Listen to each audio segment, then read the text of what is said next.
I'd like to give my testimony for a presentation that Roslyn Franken just gave at my school. I'm a teacher at Marjory Stoneman Douglas High School, and I've been teaching here for 17 years. On February 14th, my fourth period class was shot into by a crazy gunman, and he injured several students and killed 2.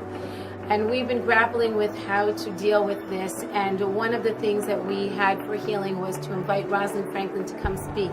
The class that was shot into actually was a history of the Holocaust class, and so we were so lucky to have found her because she has a presentation about her parents and her mother, who survived several concentration camps and Auschwitz as one of them, and how she was able to survive such horrific childhood as a Holocaust survivor, and met her father, who had an equally horrific time as a POW in a Japanese camp.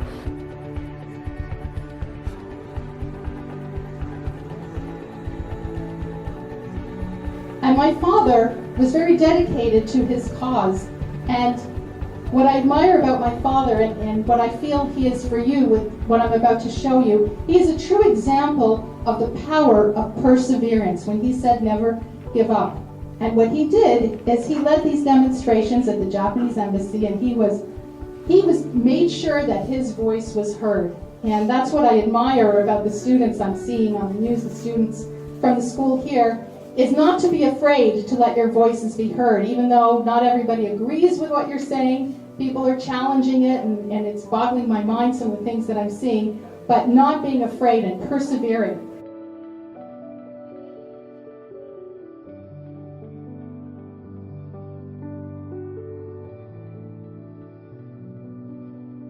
She was able to bring such a positive experience to my students, and they were feeling so down about everything, and she came and not only spoke about their experiences in the Holocaust, but she also spoke about them being having a positive outlook on life. And she brought so much brightness and hope into the students, and just watching the way they were watching her when she spoke. She brought a video presentation and some clips of her mom speaking and of her dad, and she was just amazing. The kids were very enraptured by what she said, and we're so thankful she was able to come to our school, because any little bit of healing helps, and Roslyn Franken did a lot of healing today. Thank you. My name is Isabella Wydick. I just heard Roslyn speak, and it was really inspiring, motivating. It was an amazing story about her parents, and thank you very much for speaking in my class about it. It really helps after everything that just happened at my school. As I believe my parents are incredible role models for all of us. We can follow in their footsteps by approaching life with that same faith and fortitude instead of constant fear. That same positivity and perseverance instead of constantly throwing ourselves a big old pity party, the poor me attitude, right? And with that same daring and determination that they had instead of constant despair and doubt. And just an incredible story of perseverance that really serves as an example for these students who have experienced so much tragedy in the past 2 months.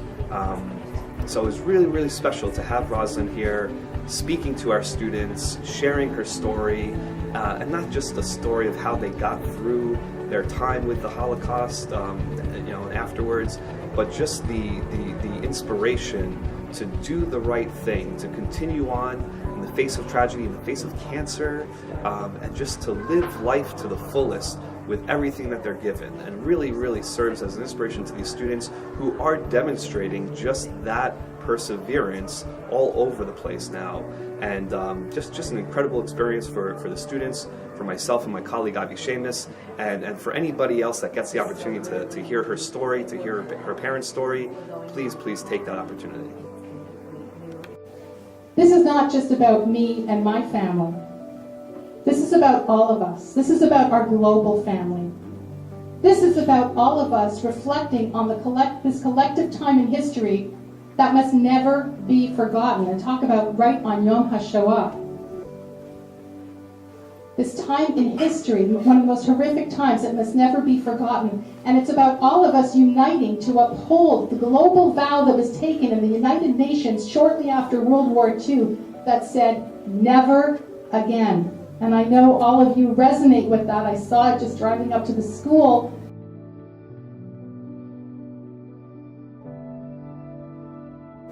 We have to make sure never again doesn't turn into again and again and again, right?